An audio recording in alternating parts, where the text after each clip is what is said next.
मित्रों, नमः संस्कृताय। आप सभी का स्वागत अभिनंदन करते हुए आर के संस्कृत पर प्लेटफॉर्म पर आज हम फिर से बात करते हैं रचना और रचनाकार भाग 6 पे।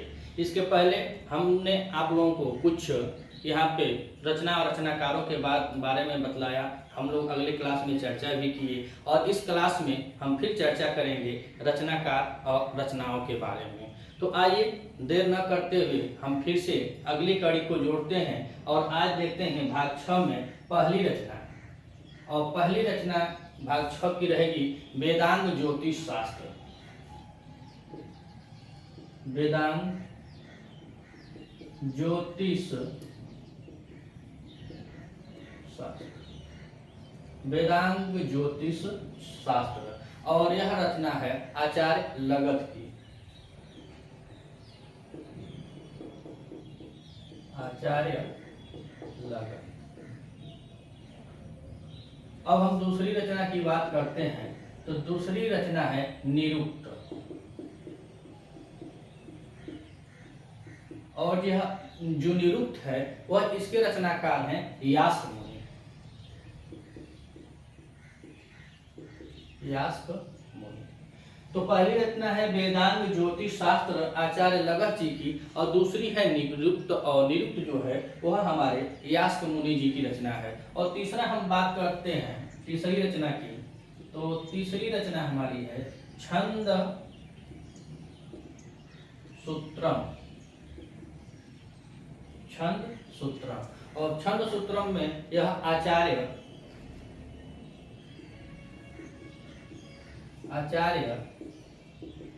पिंगल जी की रचना है। आचार्य पिंगल की रचना है छंद सूत्र। और इसके बात करते हैं सांख्य सूत्र की। अब हम बात करते हैं सांख्य सूत्र। सांख्य सूत्र। और जो सांख्य सूत्र है यह रचना है हमारे कपिल मुनि की। कपिल मुनि की। और इसके बाद हम रचना में पांचवी रचना देखते हैं। तो पांचवी रचना है मीमांसा सूत्र। मीमांसा सूत्र। और मीमांसा सूत्र के मतलब रचयिता हैं जैमिनी जी। जैमिनी जी। तो पहला वेदांग ज्योतिष शास्त्र आचार्य लगत जी की रचना है। निरुक्त यास्क मुनि की रचना है। छंद सूत्रम आचार्य पिंगल की रचना है। और सांख्य सूत्र कपिल मुनि की रचना है। और मीमांसा सूत्र हमारे कवि यह इनका जैमिनी जी का। और उसके बाद आता है एक और रचना चरक संहिता। चरक संहिता। और यह जो चरक संहिता है इसके रचनाकार चरक मुनि है। चरक मुनि। इसके रचनाकार चरक मुनि है। चरक संहिता के रचनाकार चरक मुनि हैं। अब सातवीं रचना हम लोग देखते हैं सुश्रुत संहिता। सुश्रुत संहिता। और जो सुश्रुत संहिता है यह रचना है सुश्रुत जी की। सुश्रुत जी। यह सुश्रुत जी की रचना ही है श्रुत संहिता। और श्रुत संहिता के बाद आगे आता है ग्राम ज्योति। आठवां हम लोग देखेंगे ग्राम ज्योति। और जो ग्राम ज्योति है यह रचना है यह पंडित क्षमा राव की। पंडित क्षमा राव। पंडित क्षमा राव जी की रचना है ग्राम ज्योति। और इसके बाद अगली रचना हम देखते हैं नवीन शब्दानुशासन। शब्दानुशासन। और जो शब्दानुशासन है यह रचना राजभोज की है। राजभोज की। राजभोज।